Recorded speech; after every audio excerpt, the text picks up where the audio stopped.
Hey, bienvenue sur la chaîne des singes codeurs. Dans cet épisode, on termine le footer de notre application histoire d'avoir le champ libre pour attaquer du lourd. On commencera par assigner une dimension d'icône à nos tableaux existants pour être capable de créer des déclinaisons un peu plus subtiles. C'est le bon moment pour toi de voir comment il est simple et surtout important de refactoriser ton code, alors on s'occupera des boutons. Enfin, on créera un nouveau composant Social Network avec tout ce qu'on a appris de manière à pouvoir l'utiliser dans d'autres sections de l'application.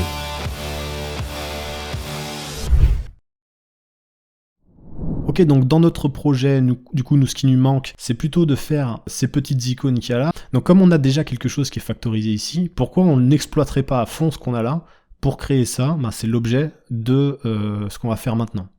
Donc ici, on va rentrer dans Footer, au niveau de container, donc voilà, on voit qu'on a la typographie avec le copyright, et ici on a un nœud vide qui a été préparé ici pour nous. Alors comme on a compris que ici on allait avoir besoin de réutiliser cet élément, ce que je te propose, c'est que plutôt que de le coder en dur directement au sein de notre vue, c'est tout de suite qu'on se fasse en fait un composant. On va faire un composant qu'on va appeler par exemple Social Network Button, étant donné, dans ce cas précis, c'est vraiment à cause de ça, mais c'est parce que cet élément-là, il va être utilisé à d'autres endroits dans l'application, comme je te l'ai déjà expliqué. Donc du coup, plutôt que de le coder en dur, ce qu'on va faire, c'est que plutôt que de refaire plusieurs fois le même travail, on va simplement en faire un composant. Donc on va rester toujours dans la même logique, c'est-à-dire qu'ici, on est dans nos composants, et on est dans la navigation. Ici, on va créer ce composant ici, puisque ça va être un composant de navigation finalement, d'accord? C'est ces trois boutons qui vont te permettre d'accéder à quelque chose. Donc on va le stocker dans la navigation. Après ici on pourrait faire autrement, tu peux avoir d'autres idées. Voilà, moi je fais comme ça, mais effectivement on peut se poser la question de savoir si c'est une bonne ou une mauvaise idée de le mettre ici. Mais en tout cas, la bonne idée, ça c'est sûr, c'est d'en faire un composant qui sera réutilisable, d'accord? Donc ici on va l'appeler Social Network Button, je vais peut-être me mettre comme ça parce que c'est lourd. Voilà, Social Networks, parce qu'il y en a plusieurs. Buttons, pareil. .tsx, d'accord? Donc cet élément-là ici de réseau social, ça sera assez simple à coder, puisque finalement c'est juste trois boutons qui sont alignés les uns avec les autres. Donc on va déjà exporter notre composant, qui s'appelle donc Social Networks. Social Networks Button. On va mettre les paramètres. Fonction fléchée, return, ça c'est automatique, d'accord? Donc, hop, je vais me mettre là comme ça. Ici, finalement, on va avoir un bouton, donc on va faire référence à un bouton. Ce qu'on sait, évidemment, c'est qu'on va pas return trois boutons, d'accord? Étant donné qu'on a un tableau, on l'a déjà vu et revu plusieurs fois, ici, on va se servir de cette donnée-là, On va justement se servir de ça. Étant donné qu'on a un array qui est déjà typé, on a déjà travaillé dessus, on sait déjà comment mapper, on sait déjà faire pas mal de choses et on a déjà la data. Donc pourquoi pas utiliser ça directement? C'était ça la question. Donc ici, plutôt que de faire un truc basique où on va faire plusieurs boutons, ce qu'on va faire, c'est qu'on va déjà commencer à intégrer notre logique de boucle, etc. dans notre élément. D'accord? Donc avant de return quelque chose, même si là ici on peut mettre un nœud pour éviter qu'il hurle, on peut déjà commencer par rentrer ici et on va construire en fait un élément, une variable qui s'appellera ici par exemple IcoList, d'accord? La liste des icônes si tu préfères.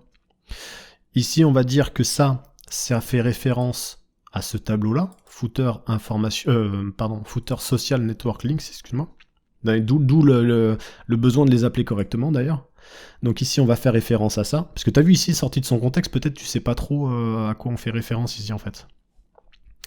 Là par contre il le trouve pas, tu me dis qu'il le trouve pas, alors pourquoi? Links, j'ai l'impression qu'ils mettent... Ah je sais.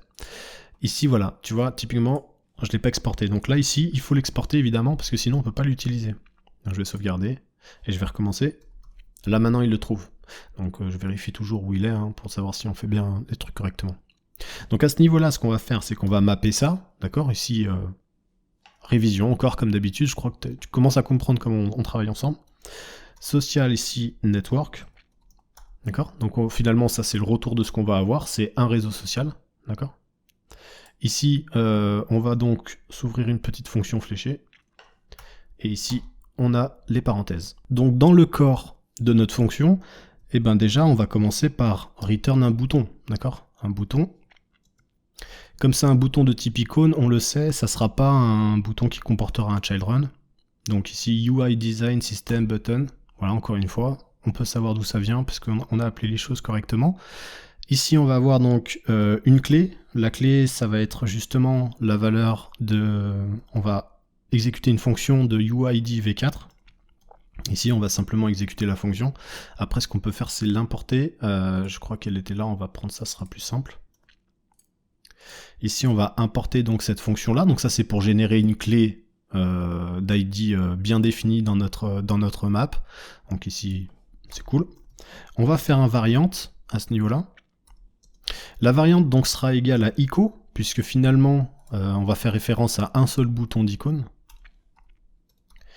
L'icône thème, ça faut se rafraîchir un petit peu la mémoire, mais du coup on peut s'aider, hein, étant donné qu'on a utilisé TypeScript.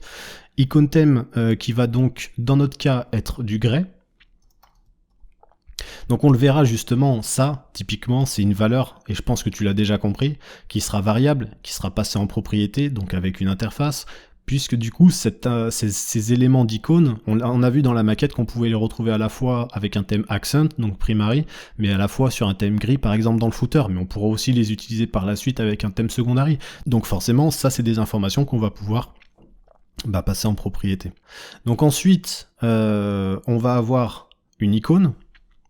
L'icône, évidemment, c'est quelque chose qu'on va pas pouvoir retrouver encore dans Social Network. Et là, ça va être l'objet justement de notre travail. On va pouvoir essayer de voir un petit peu ce qu'on fait avec ça. En attendant, ce que je propose, c'est qu'on mette en fait une icône de type basique pour au moins pré-mâcher le truc et jouer déjà quelque chose. Donc ici, on aura plutôt par exemple une icône de type... j'allais dire Social Network, mais je vais faire RI. Par exemple, tiens, Facebook, je sais rien moi. Facebook Box File, tiens, allez, on va prendre ça. Voilà, de manière à générer quelque chose dans un premier temps, c'est vraiment tout ce qu'on cherche à faire. Donc ici, on va mapper notre élément, on récupère des informations, mais on voit bien qu'on ne l'utilise pas, parce que pour l'instant, on n'a pas vraiment besoin de faire quelque chose. Parce que dans un premier temps, là, on ne se sert pas du type. Dans un deuxième temps, le bouton ne nous permet pas d'accéder à une base URL, on n'a pas encore refactorisé notre bouton pour qu'on puisse lui donner une action, d'accord? Donc c'est quelque chose qu'il va falloir qu'on fasse. Et on n'a pas forcément besoin du label, étant donné que pour l'instant, nous, ce qu'on veut afficher, c'est une icône. D'ailleurs, icône qui n'est pas présente dans notre objet. Ok, donc juste on en est là, on génère juste un bouton. Donc ce qu'il va faire, c'est qu'en fait, il va mapper sur ça. Donc 1, 2, 3 fois. Donc on va se retrouver avec 3 boutons qui, pour nous, pour le coup, vont être identiques. Mais en tout cas, ça va être défini dans ICOList. Donc il nous suffit simplement ici dans notre nœud, à ce niveau-là, il nous suffit simplement de faire référence à ce qu'on vient de construire, ICOList, ici. Et évidemment, on va pouvoir après passer des classes pour faire des choses en particulier. Classe qui n'est pas obligée d'être définie ici, parce que finalement, je préfère passer ce genre de classe en props dans le composant, pour qu'on puisse agir dessus en fonction de notre utilisation. Donc ici, on va juste faire ça pour l'instant. Donc ce composant social network, on va retourner dans footer, et on va retourner ici dans notre fameux nœud. Notre composant social network, on va l'introduire ici, social networks button. On va juste le fermer, il n'attend pas de child run nécessairement, et on va enregistrer. On va voir ce qui se passe. Ici, on a bien donc notre élément, avec notre icône, une icône qu'on a définie ici, etc. Et par contre, on a un style qui ne correspond pas à celui qu'on veut, c'est-à-dire un style plutôt inline. Par contre, on a vu que ici, tu vois, il se comporte bien, hein. Le fait d'ailleurs d'avoir de la hauteur ici, ça nous permet de bien voir qu'ici, on est bien centré dans sa hauteur par rapport à l'élément. Donc ici, on va juste apporter un petit peu de style. Pour apporter un petit peu de style, on va juste demander à notre composant, social network button, donc d'accepter au moins une classe pour l'instant pour commencer de class name. Hein. Donc on crée une interface, parce qu'on a déjà une première propriété à passer. On va déjà lui définir ici un class name égale à string. Ici, on va définir déjà notre propriété noprops ici. Donc ici, on aura déjà class name. C'est le premier qu'on va demander. Ici, on indique simplement que c'est égal, enfin ça fait référence plutôt à props. Et cette class name, en fait, c'est quelque chose qu'on va venir passer directement dans notre nœud. Comme ça, en fait, on pourra la voler depuis, disons, notre composant là-bas. On pourra lui donner voilà, des informations sur cette liste, en fait. Donc là, si, par exemple, typiquement, faire class name, on va utiliser CLSX. Alors, je sais pas pourquoi il l'a pas sélectionné, là. Faire comme ça, plutôt. CLSX, tac, tac, mais même pas, comme ça. On va juste mettre class name à l'intérieur. D'accord? Alors on pourrait faire en fait une classe par défaut, c'est ce qu'on va voir d'ailleurs tout de suite. Donc, je suis pas dans le bon dossier. Ici, ah oui, pardon, une grosse erreur là. Ici, c'est pas obligatoire le class name. Donc, à ce niveau-là, on renseigne le class name. Donc le class name, ça va être plutôt simple en fait. On va faire un flex, on va demander de centrer les éléments, donc pour qu'ils soient sur une ligne, et puis on va simplement mettre un petit gap pour que les éléments soient légèrement espacés et pas collés comme on l'a vu. Donc ici on fait un flex item center par exemple, et un gap tiré 2,5. Oups. Tiré 2,5. Et on voit que par exemple, tu vois, typiquement ici, 2,5 ça fait référence à ça en rem et 10 pixels. Ok, là je me réfère juste à la maquette. On ouvre et on a bien le comportement qu'on attendait, à la différence que le gris est un peu franc, je pense qu'on va le reprendre. J'ai l'impression qu'il y a une petite erreur dans ce qu'on a fait là. Ouais. En fait, il y a une erreur. Je crois que notre grille est pas le bon. Donc on refactorisera, enfin on refactorisera non. On va simplement regarder la config tout à l'heure pour essayer de retrouver la couleur. Mais en gros, nous, ce qu'on recherchait à faire, c'était plutôt ça. Et là, ça fonctionne. Donc juste avant de partir d'ici, je veux juste te montrer qu'en fait, on a exactement le même style à ce niveau-là. Donc la classe n'est pas forcément très utile à notre niveau. D'accord ? Simplement, je voulais te montrer une nouvelle façon, enfin une façon différente de procéder. Dans notre cas, ici, moi, ce que je préfère faire, c'est garder le class name parce qu'il est intéressant de l'avoir de toute façon de disponible, parce que le jour où on a besoin de rajouter un petit truc en plus, bah, on a le class name qui nous permet de le faire. Ici, par exemple, typiquement, on va juste l'enlever et on va le mettre dans Social Network. Et ce qu'on va faire, c'est qu'on va le mettre, par exemple, ici en valeur par défaut. Tu vois ? On peut lui dire, alors soit on le met, ouais, c'est vrai qu'il y a deux façons, deux écoles. Soit on le met comme valeur par défaut, mais ça veut dire que si on renseigne une petite valeur, celle-là elle disparaît, donc il faudra la re-renseigner. Soit, et ça me paraît encore plus propre, donc c'est ce qu'on va faire ici. Soit on laisse pas de valeur par défaut, mais par contre ici on lui assigne cette valeur-là. D'accord ? Donc obligatoirement, il sera en flex item center gap 2,5 et on pourra lui rajouter pourquoi pas des informations. Donc tu vois qu'il y a deux écoles en fait, c'est comment tu vas avoir besoin d'utiliser le composant. Là, je sais qu'on a la même utilisation, donc je le fais comme ça. Mais typiquement, tu pourrais faire de trois manières. Soit tu déclares rien et tu demandes au développeur de déclarer à chaque fois, mais là, ça n'a pas vraiment de sens. Soit tu lui mets une valeur par défaut, mais s'il la change et qu'il ajoute quelque chose, va aussi falloir qu'il rajoute cette information-là. Mais typiquement, lui, tu vois, par exemple, il pourrait être dans un contexte, parce que je te rappelle qu'ici, on est en train de boucler sur un élément, mais là ici c'est pas un élément qui passe en props, d'accord, c'est un élément qui est connu dans notre composant ici, c'est pas un élément qui va être passé en props, donc on sait qu'on aura ça. Mais si on décide de mettre une quatrième icône, tu vois, typiquement, bah peut-être qu'on n'aura plus envie d'avoir ce style inline. Peut-être qu'on n'aura pas envie d'avoir 4 icônes alignées, mais peut-être qu'on aura envie d'en avoir 4 sur un carré. Donc voilà, c'est des questions que tu es en droit de te poser au moment de faire le composant. Ici, nous, on est dans une approche où on sait que c'est cette utilisation qu'on va avoir. D'accord ?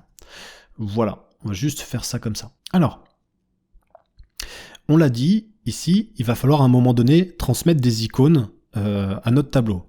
Donc on va déjà commencer par le définir. Donc ici, on va avoir la possibilité, si tu veux, de transmettre une nouvelle propriété. Donc évidemment, ça va hurler, hein, mais qu'on va appeler icône.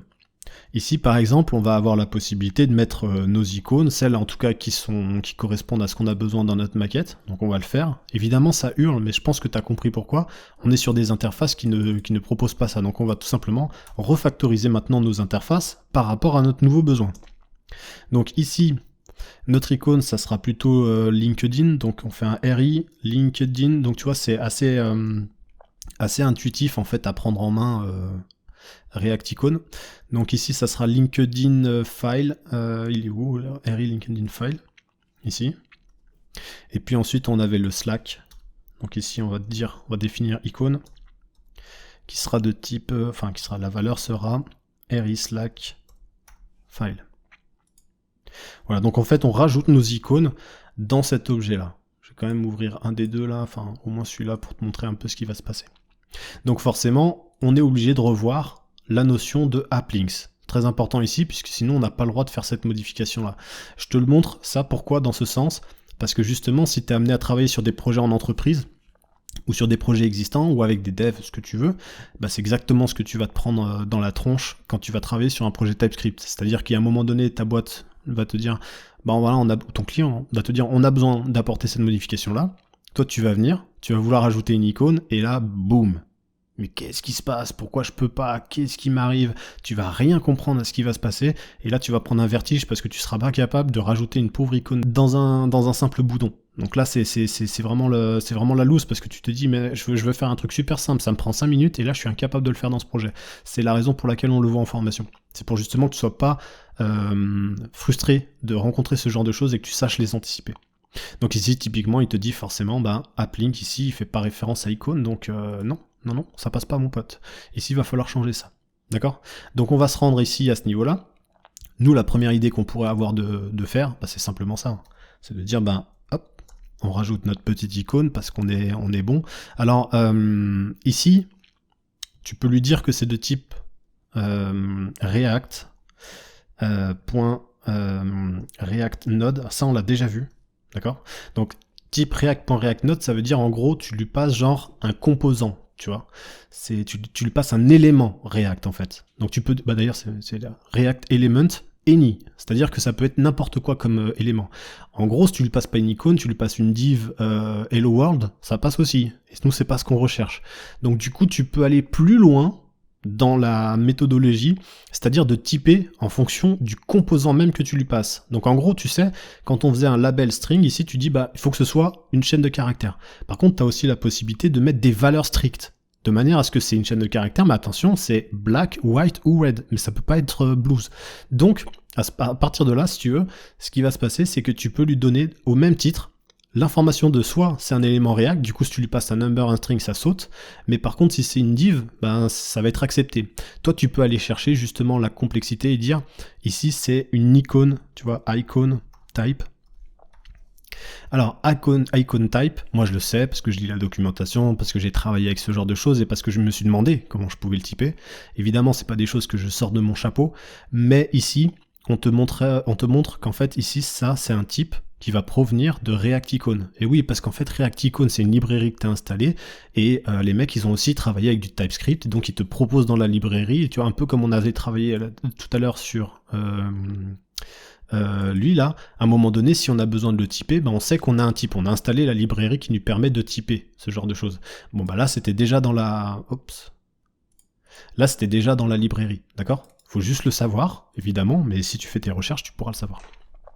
Du coup, si je lui passe une div, maintenant, il va hurler. Il hurlera pas si je lui passe par contre une icône de type React Icon. D'accord? Par contre, si je lui passe une autre icône qui n'est pas typée de la même façon, il hurlera. Du coup, ça définit les choses. À partir d'ici, tout va bien en tout cas pour nous ici en bas. C'est pour ça que j'ai ouvert ce tableau. Par contre, il continue de hurler et là, il me dit, mais là, par contre, là, il y a un souci. Oui, parce qu'en fait, tu as demandé à ce que ton icône fasse partie de l'interface. Donc forcément, lui te dit, ok, maintenant pour là, c'est bon, mais du coup, là, il me la manque. Sauf que nous, on veut pas la mettre à ce niveau-là. Donc on va tout simplement lui demander ici à ce que ce soit optionnel. Si je lui la passe, c'est bon. Si je lui la passe pas, c'est pas grave. Ça veut dire qu'on n'en a pas besoin. Nous, on va pas l'exploiter. Ok, donc maintenant qu'on a notre base de travail, on va pouvoir récupérer ça dans notre map. Donc ici, on est en train de mapper ici sur...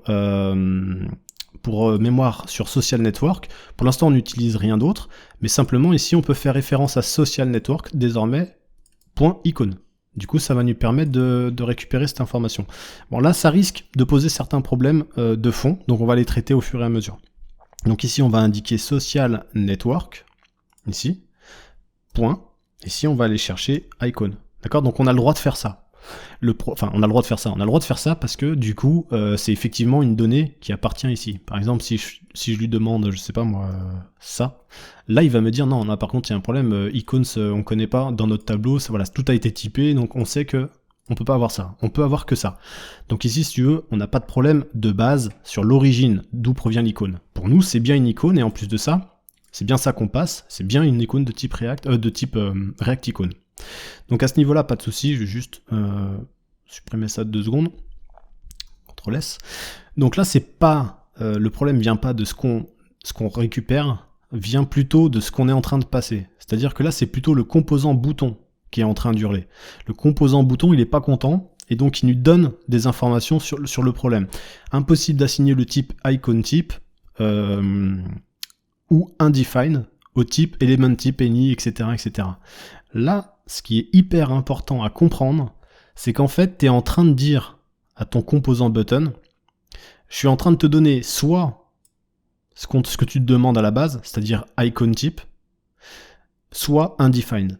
Et là, pourquoi? Donc ça, c'est en général, je te le dis tout de suite, c'est des genres de cas qui sont assez complexes à fixer, en fait, quand tu connais pas trop, quand tu débutes en tout cas. Mais en fait, l'idée du undefined, elle est là à cause de ce qu'on a fait ici. Le fait de dire que ce qui était en provenance de applinks pouvait être soit icon, soit pas icon, puisqu'ici on a un besoin différent, c'est-à-dire que dans un cas de figure, tu as besoin de passer une icône, dans l'autre, tu n'en as pas besoin. Et bien comme nous, tout est typé sur ça, et bien du coup, lui, il te dit, je comprends pas, parce que moi, j'accepte l'icône, par contre, j'accepte pas quelque chose qui n'est pas défini. Parce que dans ton interface ici, tu as indiqué que c'était possible qu'on ait rien. Et nous, dans notre cas de figure à nous, ça n'est pas possible en fait, tu comprends? Mais si tu décides par exemple de faire ça, lui tu lui passes pas d'icône, et ben là ça y est, TypeScript il a anticipé ça, et il te dit bah ouais mais ça veut dire que là du coup, moi je peux pas t'arrêter puisque tu m'as dit que soit je l'avais, soit je l'avais pas. Donc ça veut dire qu'ici pour moi là il n'y a pas d'erreur, donc tu peux m'envoyer soit ça, soit ça. Par contre ton composant, bouton, quand tu vas lui envoyer une icône, tu vas lui envoyer une propriété ici undefined, de valeur undefined. Et ça, c'est un problème pour button. Donc tu vois tout l'intérêt d'avoir typé les trucs dans tous les sens. Hein. C'est que vraiment, quand tu types, si tu types de partout, ben du coup, tu as vraiment une sécurité maximale. D'accord, donc si tu vas dans bouton, typiquement, tu viens ici, tu te rends bien compte que l'icône, si tu veux, qui est passée à ce niveau-là, elle n'est pas obligatoire. Par contre, si tu la passes, elle doit correspondre à icon props. Et icon props, tu vois, c'est de type React Element Type. Donc c'est pas de type undefined. Tu vois ce que je veux dire? Tu vois, typiquement, par exemple, si tu lui mets undefined. Attends. Voilà. Tu vois, typiquement, si tu lui mets undefined comme ça, tu peux arriver potentiellement à t'en sortir. C'est juste que par contre, ton bouton ici, il va hurler parce que là, il va te dire que du coup, tu lui affiches quelque chose d'undefined dans ta vue comme un composant. Donc, tu vois, ça va causer des problèmes. Mais par contre, t'as solvé en fait le problème ici. C'est-à-dire que du coup, tu vois, voilà, t'as solvé un problème et tu l'as juste décalé. Donc, nous, on va pas faire ça. C'est juste pour te montrer que on était capable de le faire. D'ailleurs, je vais continuer. Ici, on est dans Icon Props. Donc, c'est une interface qu'on avait définie ici. Et pour commencer, on avait commencé petit. On avait décidé de le mettre comme étant un élément de React. Tu vois, React Element Type. Bah, typiquement ici, quand on avait fait tout à l'heure à ce niveau-là ici, on a défini que l'icône n'était pas un React Element Type, on a dit qu'on pouvait être plus précis en indiquant que ça provenait de React Icon. Ce que je te propose, c'est de faire cette petite refactorisation ici, puisque ça va nous apporter encore un tout petit peu plus de précision par rapport à notre travail. Donc on va simplement ici, tu vois, définir que c'est Icon Type. Du coup, on sera mieux, sachant qu'en plus de ça, cette interface, elle était intéressante pour nous, puisqu'on allait l'utiliser dans notre projet à plusieurs endroits, donc ça sera l'occasion d'avoir quelque chose de plus propre ici.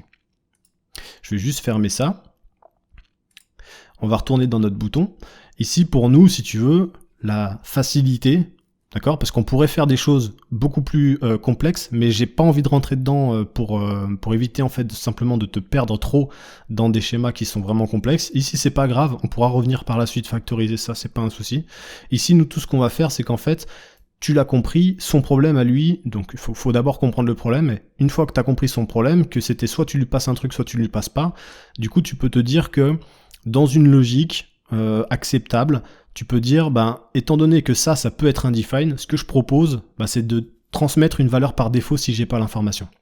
Donc typiquement, on est capable de faire un conditionnement, ça on l'a vu plusieurs fois, donc tu peux dire si socialnetwork.icon existe, en simplement mettant cette condition, ça veut dire si elle est transmise, donc si elle ne vaut pas undefined, dans ce cas-là, je lui envoie la fameuse icône qui provient de socialnetwork.icon. Sinon, je lui transmets quelque chose, par exemple, RI Facebook. D'accord? Alors, face, je crois que ça s'écrit tout attaché, mais j'ai un doute. Ouais, par exemple, tu prends celle-là, on pourrait prendre n'importe quoi. Donc ici, c'est pas un problème pour nous, dans le sens où, de toute façon, notre composant, il s'affiche. Mais au moins, si tu as une erreur dans ton code, quelqu'un qui oublie de transmettre une icône, au moins, le composant va rendre quelque chose, d'accord? Ce sera pas la bonne icône, mais au moins il rendra quelque chose. De ce fait, on arrive comme ça à contourner, si tu veux, entre guillemets, notre erreur. D'accord? Donc c'est un moyen de s'en sortir, il existe d'autres moyens, il existe d'autres formes, mais après c'est un peu plus complexe. D'accord? On va prendre ça pour l'instant. Ok, on va regarder un petit peu du coup ce qui se passe au niveau de notre vue. Bah, on a bien les informations qui ont été transmises, c'est-à-dire qu'on a bien les icônes. Donc on a deux petites choses à faire. La première, c'est qu'ici on a vu que le thème là gris était pas forcément optimal, donc on va essayer de corriger ce problème qu'on a implémenté dans le design system en créant le design system. Donc c'est pas grave, on va faire cette petite correction. Mais sinon, on va surtout travailler sur le composant button, parce qu'ici on va avoir besoin de quelque chose d'un petit peu plus différent que d'habitude. Cette fois-ci, ici on n'a pas encore de logique de bouton. C'est normal, quand on a travaillé sur le design system, on s'est pas préoccupé de l'utilisation du bouton. Bah, ça va être l'occasion de commencer un petit peu à refactoriser ça et voir comment est-ce qu'on peut soit avoir un lien qui est cliquable, enfin qui génère pardon une action, soit avoir un lien qui va représenter un lien interne dans notre application, soit un lien qui va être un lien externe dans notre application. Voilà, c'est ce qu'on va voir maintenant. Ok, donc avant de continuer, ce qu'on va faire, c'est qu'ici, on a dit qu'on pouvait définir une propriété de thème, étant donné qu'on aura la possibilité d'agir sur ça. Donc on va avoir un thème gray. Ici, on aura un thème accent. On aura un thème secondary. Et plus, si besoin, on aura juste besoin de modifier les choses au fur et à mesure. Mais nous, c'est plutôt ce qu'on va faire là, à ce niveau-là. Donc du coup, ce thème, ce fameux thème ici, on peut lui dire, ben si t'es pas renseigné, tu vaux accent. Parce que le cas de gray, c'est vraiment propre au footer, et donc comme on va l'utiliser qu'une fois, on peut partir du principe que la valeur par défaut, ça sera plutôt primary, tu vois. Donc ici, on va partir sur thème égale accent, donc on est bien comme ça. Donc si c'est pas défini, c'est... Si c'est pas défini, c'est accent, et donc évidemment, ici, au lieu de définir en dur, on va le définir plutôt en variable grâce à la propriété qui a été passée, donc du coup, on devrait se retrouver, voilà, typiquement, avec une valeur primary. Du coup, on va bien faire cette modification, pardon. On va faire cette modification ici, Social Networks, et donc là, forcément, on va lui passer plutôt un thème gray, parce que dans le cas du footer, nous, c'est plutôt ce qu'on attend. Ok, et nous, en fait, ce qu'on a là, c'est plutôt un background 800, 700, plutôt, 800, oui, pardon. Donc un peu plus light, enfin un peu plus sombre, pardon, désolé. Donc du coup, effectivement, c'est juste une erreur dans notre code. En fait, on n'a pas besoin de refactoriser nécessairement la configuration de Tailwind. Ici, on va juste l'adapter correctement. Parce qu'en fait, le gray sur un bouton, c'était celui-là hein, qu'on cherchait. Hein. C'est juste qu'on s'est trompé. Alors, hop, je vais revenir là. Voilà. Ici, c'est beaucoup mieux. Donc j'ai juste travaillé aussi sur le hover, parce que du coup, on aurait eu une couleur vraiment franche de décalage. Ici, on voulait juste un octave de moins. Tu vois, t'as compris le principe. Ok, pour ça, du coup, Tailwind config, je vais juste le refermer. J'en ai plus besoin. Donc nous, on va rentrer dans notre bouton et on va essayer justement de lui donner des informations de type...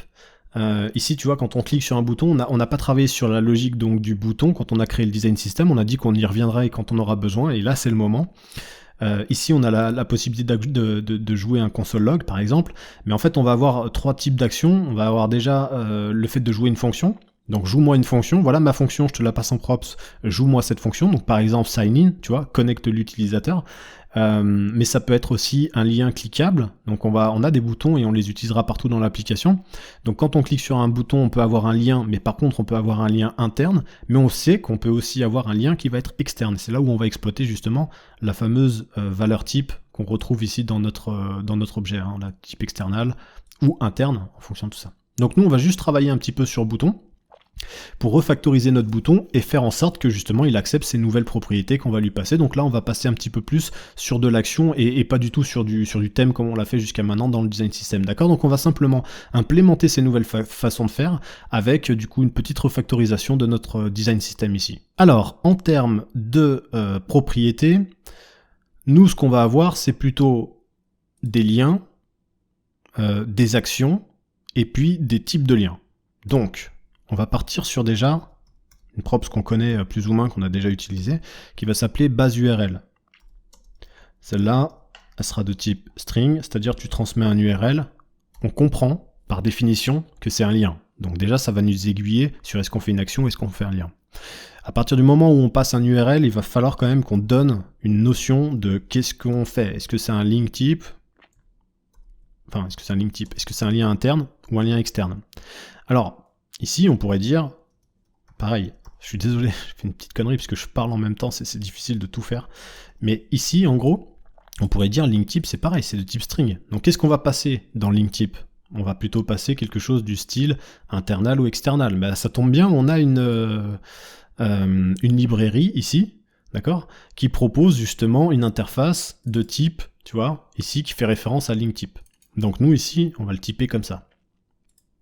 On va lui dire que c'est pas qu'une chaîne de caractères, c'est link type. Link type, il va te dire qu'évidemment, il a besoin de savoir qui c'est. C'est une librairie. Enfin, c'est une librairie, à la base c'est un type, mais elle a été importée dans notre type.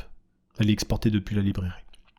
Donc à partir du moment où on a link type, ça veut dire qu'on ne pourra pas faire l'erreur, si tu veux, de lui mettre external avec un S, external avec un S, etc. D'accord? On sécurise. Ici, on aura une nouvelle chose, ça va être l'action. Donc ça va être une propriété. Typiquement, on va lui transmettre en fait à l'intérieur une fonction, d'accord? Une fonction qui pourra faire en sorte que, du coup, on va jouer une fonction qui a été définie dans le composant parent. Donc comme je te le disais, typiquement, connecte-moi, déconnecte-moi, envoie ça dans la base de données, fais ci, fais ça. Ça va être l'action qui va être générée. L'action, elle sera traitée, évidemment, dans le composant qui utilise le bouton. Donc on lui passe en propriété. Donc ici, tout simplement, on pourrait par exemple, tu vois, très bien lui mettre, tu vois, un type void, par exemple, c'est-à-dire une fonction qui... Oh, pardon. Par exemple, on pourrait faire ça. C'est-à-dire lui dire, bah ça va être une fonction. C'est quoi le type? Bah c'est un type, une fonction qui renvoie rien, par exemple. Mais oui, mais comment on sait ce que va retourner la fonction? Parce que la fonction, je te rappelle qu'il va y en avoir plusieurs, on ne saura pas exactement. Donc du coup, on pourrait mettre de type any, c'est-à-dire tout. Oui, mais du coup, si tu passes une chaîne de caractères et que tu génères ici une fonction qui est transmise ici, tu vas pas pouvoir jouer une fonction de chaîne de caractères. Donc forcément ici, on va être un petit peu plus pointu, mais pas trop. Donc on va dire que c'est une fonction, d'accord? C'est un type function en fait, ok? Donc ça sera une fonction, ce sera pas une chaîne de caractères ou un number. Mais par contre, on ne dit pas ce qu'elle retourne la fonction, parce que sinon on va se coincer dans des trucs bizarres. Et on sera plus du tout capable de travailler. Ici, c'est un bouton qui va jouer la fonction qu'on lui a transmise, mais il se préoccupera pas trop de qu'est-ce qu'elle fait la fonction. C'est plutôt ton composant parent qui va devoir sécuriser les choses, d'accord? Ici, c'est simplement une fonction qu'on va jouer. Donc pareil, on a des propriétés à ce niveau-là. On va continuer de les mettre. Donc base URL, on va rien mettre, puisqu'en fait, base URL, si c'est passé, c'est passé. On va pas mettre un lien par défaut, si tu préfères. Link type, on pourrait. Link type, on pourrait dire, si c'est pas défini, ça veut dire que c'est internal. Donc ça, c'est une question de logique, encore une fois. C'est-à-dire, si tu transmets un base URL, ça veut dire que par défaut, on sait que c'est un lien interne. Par contre, si tu définis que c'est un lien externe, là, on fera un lien externe. Ok? Mais c'est parce que tu as un besoin à un instant T. Mais nous, comme les 3/4 des liens qu'on va faire, ça sera des liens internes, on se préoccupe pas de ça. On lui met une valeur par défaut. Et donc l'action qui va être envoyée, évidemment, il va falloir quand même lui indiquer un type minimal de fonction. C'est-à-dire que si du coup la fonction qui est renvoyée, elle correspond à rien, il faut pas que notre code il puisse casser. Parce que là, si tu lui donnes une fonction, si tu lui donnes une fonction qui ne fait rien ou qui est mal écrite, là par contre tu vas avoir des problèmes assez importants. Donc on va simplement en fait lui faire jouer, tu vois, ici, une fonction mais qui est vide. De cette manière, si tu transmets pas l'action, il va quand même, il va pas hurler, il va quand même faire quelque chose, d'accord? Pour le coup, il fera rien, d'accord? Mais il va quand même être dans une syntaxe qu'il est capable de comprendre React. Ok, donc une fois qu'on a fait ça, qu'on a défini nos informations, il va falloir qu'on se pose la question de comment est-ce qu'on refactorise notre bouton, puisqu'en fait, dans un cas de figure très précis, je vais juste reprendre le return à ce niveau-là.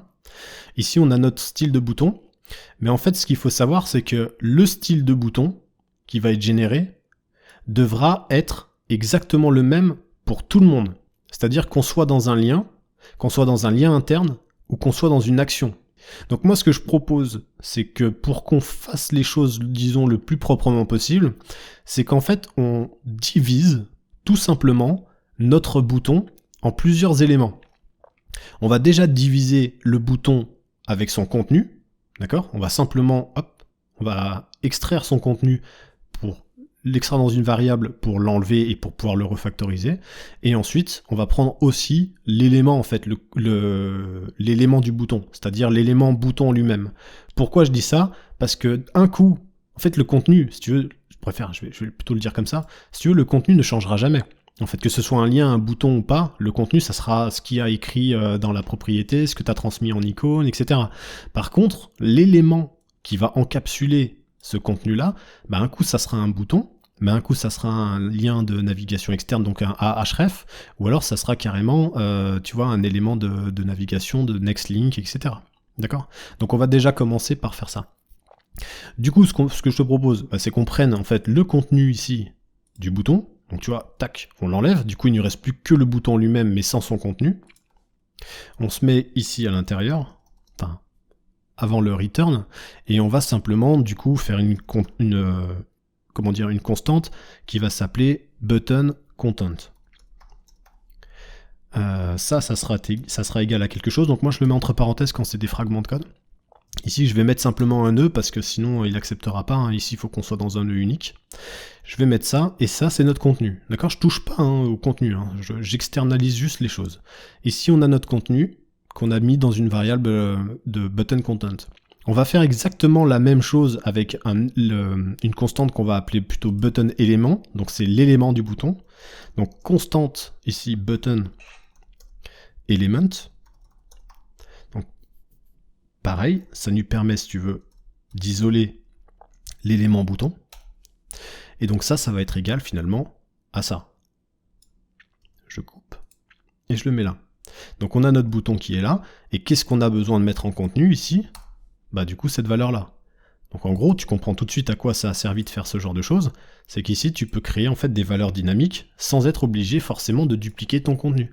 Toute la logique de ton contenu, elle est unique et tu as la possibilité, si tu veux, de la dupliquer et de la conditionner dans d'autres scénarios. D'accord? Donc en gros, ce qu'on demande, c'est ça. Par contre, là, on retourne plus de bouton. Donc maintenant, on va retourner, on va créer nos conditions tout simplement. Donc ici, au lieu de retourner ça, ce qu'on va faire, c'est qu'on va conditionner. On va dire si... Dans le cas où on a base URL déjà, ça c'est le cas le plus, finalement c'est le cas le plus classique. Ta base URL, ça veut dire que tu as un lien. Donc si tu as un lien, on va faire des choses. D'accord? Sinon, ok, mais on pourrait faire par exemple else, d'accord? On pourrait faire else, sinon on fait ça, on pourrait faire un else if, sinon si. Nous ce qu'on va faire, c'est qu'on va aller à l'essentiel, c'est qu'on va juste return. D'accord? On va juste return button, toujours pas en fait, c'est button element. On va juste return button element. Ça veut dire qu'en gros, si on a base URL, on va return ça. Donc si on return ça, ça veut dire qu'il fera pas ça. D'accord? Il va return ça et ensuite il va te retourner. Donc il va pas retourner 10 éléments. Donc en fait ici on va juste pas le conditionner. C'est juste un tout petit peu plus propre de l'écrire comme ça plutôt que de faire des else, etc. Ici c'est dans le cas où on est sur un lien, on va return des choses ici. Sinon on return ça. En gros c'est exactement la même chose. D'accord? Et comme button élément c'est le bouton de l'élément bouton plus le contenu du bouton, c'est-à-dire exactement ce qu'on avait avec, ici on a exactement la même chose. Maintenant on va simplement rentrer dans notre condition à ce niveau-là. Donc ici, si on a base URL, on a deux conditions qui va se poser, enfin on a deux choix possibles. Soit c'est un lien interne, et dans ce cas-là, on utilise la balise link, soit c'est donc de next link, pour ne pas recharger la page, etc. Soit c'est un lien externe, mais dans ce cas-là, on va plutôt utiliser une variable une balise HTML à href, avec justement la base URL, le lien, et puis un target blanc pour avoir un lien externe. D'accord? Tout simplement, c'est vraiment très simple ici. Donc c'est une petite refactorisation qui en plus est plus propre que ce qu'on avait avant, puisque du coup on a supprimé on a séparé les éléments entre eux. D'accord? Le fait de dissocier les choses, de toute façon, c'est toujours une bonne pratique. Hein. Donc, if base URL, donc si link type, donc ça, je te rappelle que c'est une valeur qu'on a transmise. Donc, si link type ici est égal, donc là, on va faire référence non pas à ça, d'accord? On pourrait, d'accord? Mais on va pas le faire, parce qu'on le sait, c'est pas une bonne pratique et on a une librairie qui a été installée. Donc ici, on va récupérer link type qu'on a déjà transmise dans notre librairie. Donc link type, il va nous proposer normalement external, d'accord, ou internal. Donc si c'est par exemple, on peut le faire comme ça, si c'est un lien external, donc si c'est un lien externe, dans ce cas-là, je fais ça. Je return un élément qui sera de type a, href, typiquement, hop, a href. Donc ici, je vais juste enlever ça parce que, hop, on a le base URL, qui est passé en propriété, c'est d'ailleurs celui qu'on étudie. Est-ce qu'on a donné un URL à notre bouton? Donc c'est celui-là, c'est là où on va rediriger. Ici, simplement, on sera sur un target qui sera plutôt blanc, parce que du coup, comme je l'ai dit, on est sur... hop, on est justement sur un bouton externe. On va le faire comme ça. Donc ici, on est sur un target blanc. Et ici, bah, qu'est-ce qu'on veut à l'intérieur de ce bouton-là? Ici, on va récupérer button element. De cette manière, en fait, on va simplement avoir un bouton, mais qui sera encapsulé dans un lien. Et comme on lui aura pas transmis d'action, bah, il va pas générer d'action, mais il va être justement actionné par le lien qui a été généré ici. Ensuite, on peut faire la même chose. Donc à ce niveau-là, on a un if. Là, par contre, on peut faire un else. Donc dans le cas où c'est pas un lien de type externe, on pourrait d'ailleurs dire else if. Dans le cas où c'est par contre, dans le cas où sinon est-ce que link type est égal à interne, tu vois, on pourrait le faire, mais là on va pas le faire parce qu'on n'a pas ce besoin.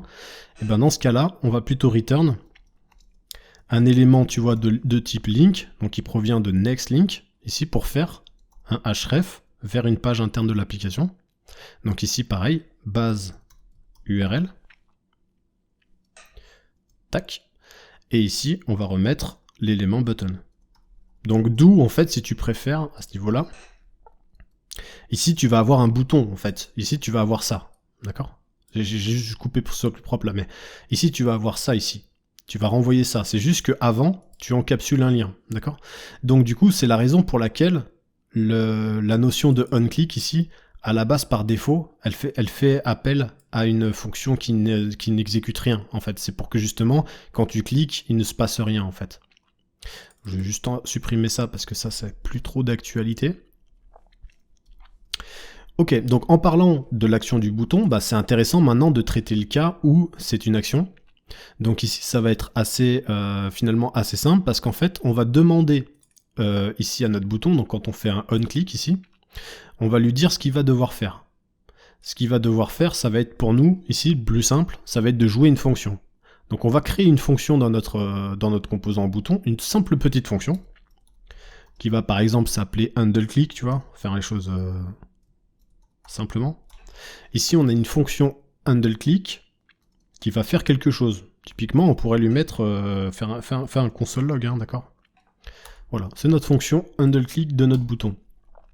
Cette fonction handleClick, en fait, elle va faire une seule et unique chose, c'est qu'on va tester si elle a une action. Donc si action a été définie, si action a été définie en propriété, donc si on lui a passé une propriété d'action, une fonction ici à ce composant, si on a action, mais que si on a action, dans ce cas-là, on joue action. Tout simplement. D'accord? De manière à pas jouer une action qui n'est pas passée, etc. D'accord?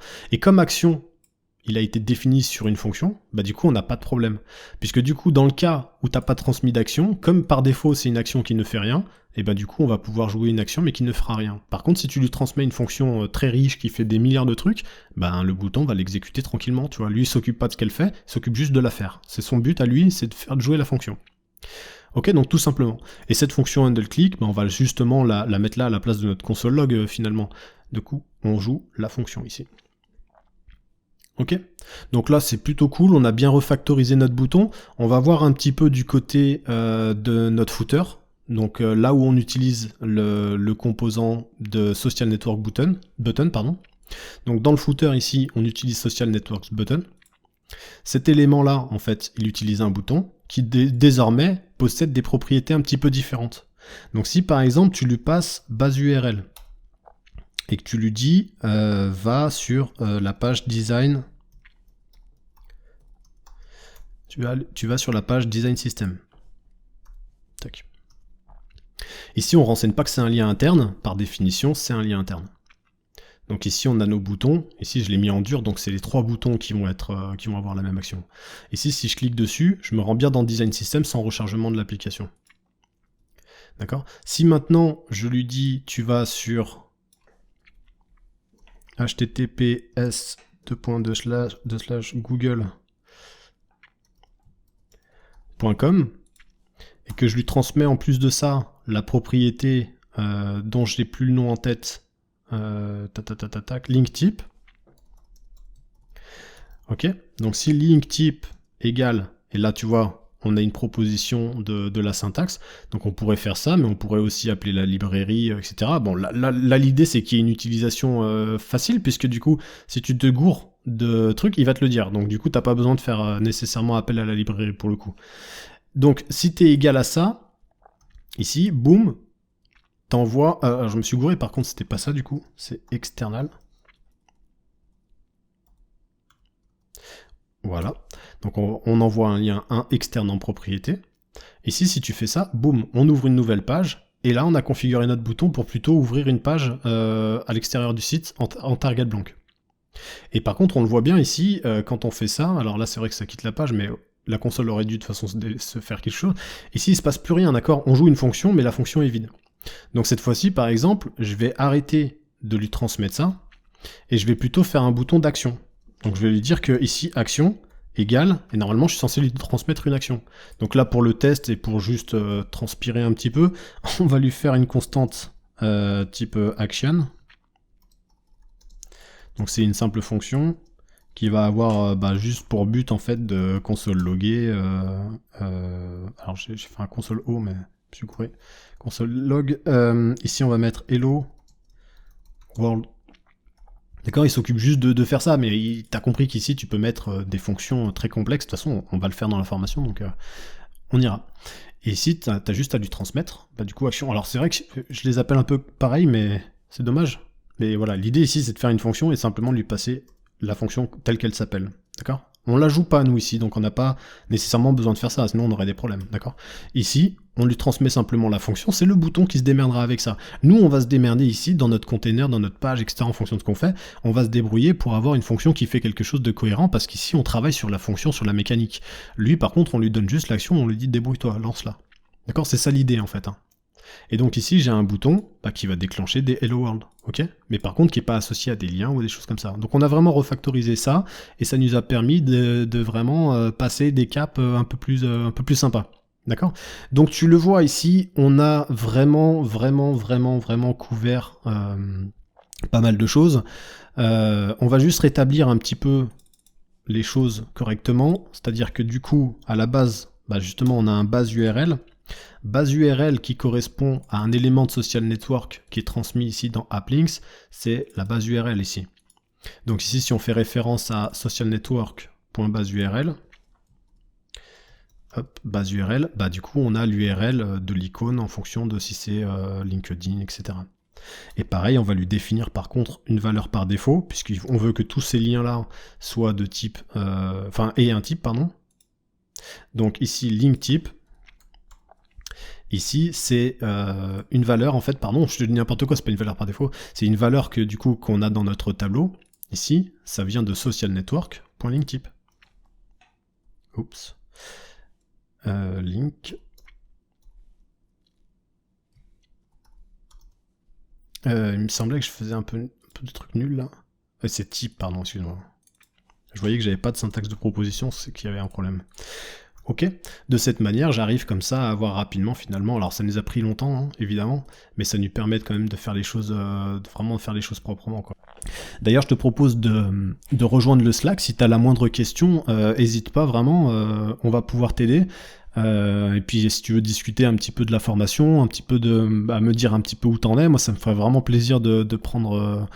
de prendre le temps de parler avec toi. Donc si tu as le moindre problème, tu rencontres le moindre problème dans la formation, ou si tu as des questions spécifiques, ou s'il y a des choses qui sont pas assez approfondies à ton goût, n'hésite pas à m'en parler, n'hésite pas à me faire des propositions, n'hésite pas simplement à me dire un petit peu ce que tu en penses, comme ça moi ça me permettra d'améliorer la formation, déjà d'améliorer le contenu de la formation au fur et à mesure que je vais la faire, et puis si tu la regardes alors qu'elle est terminée, ça me permettra d'améliorer les autres, donc n'hésite pas à me rejoindre, ça me ferait plaisir de pouvoir parler avec toi.